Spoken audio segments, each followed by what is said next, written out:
সুপ্রভাত বন্ধুগণ, আপনাদের সবাইকে জানাই প্রভু যীশু খ্রিস্টের নামে শুভেচ্ছা ও শুভকামনা। আসুন থেকে ঈশ্বর তার পবিত্র শাস্ত্র বাইবেল থেকে আজ এই প্রাতকাল আমাদের কি বলতে চান। আজ এই প্রাতকালীন অধ্যয়নের জন্য আমরা বের করব পুরাতন নিয়ম থেকে দ্বিতীয় বিবরণ তার 20 অধ্যায় 4 পদ। লেখা আছে, কেননা তোমাদের ঈশ্বর সদাপ্রভুই তোমাদের নিস্তারার্থে তোমাদের পক্ষে তোমাদের শত্রুগণের সহিত যুদ্ধ করিতে তোমাদের সঙ্গে সঙ্গে যাইতেছেন। ঈশ্বর তার এই সুন্দর বাক্যে আমাদের সকলকে আশীর্বাদ যুক্ত করুন। আমেন।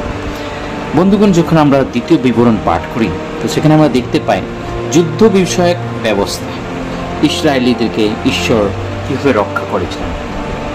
সেই যুদ্ধ করার সময় কিভাবে তাদের উপর ঈশ্বরের দৃষ্টি এবং তাদেরকে রক্ষা কীভাবে তিনি করছেন সে বিষয় নিয়ে এখানে বলা হচ্ছে।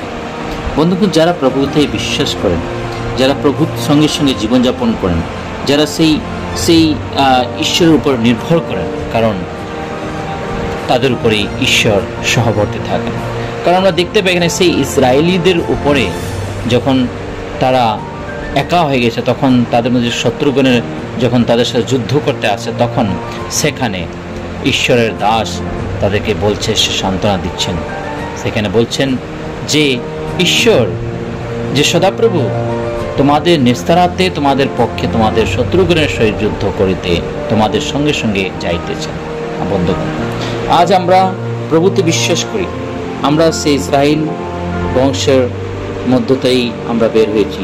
ঈশ্বর আমাদেরকে পছন্দ করেন, তিনি আমাদেরকে আলাদা করেছেন এই সংসারের লোকদের থেকে। বন্ধুগণ, আমরা যখন প্রভুতে বিশ্বাস করি, প্রভুর সাথে যখন জীবনযাপন করি, তখন তিনি আমাদের সঙ্গে সঙ্গে থাকেন, তিনি আমাদের সঙ্গে সঙ্গে যাচ্ছেন, তিনি আমাদের প্রত্যেকটা মুহূর্তে, প্রত্যেকটা কার্যে, প্রত্যেকটা বাধা বিঘ্নের মধ্যে তিনি আমাদের সঙ্গে দাঁড়িয়ে তিনি আমাদের রক্ষা করছেন।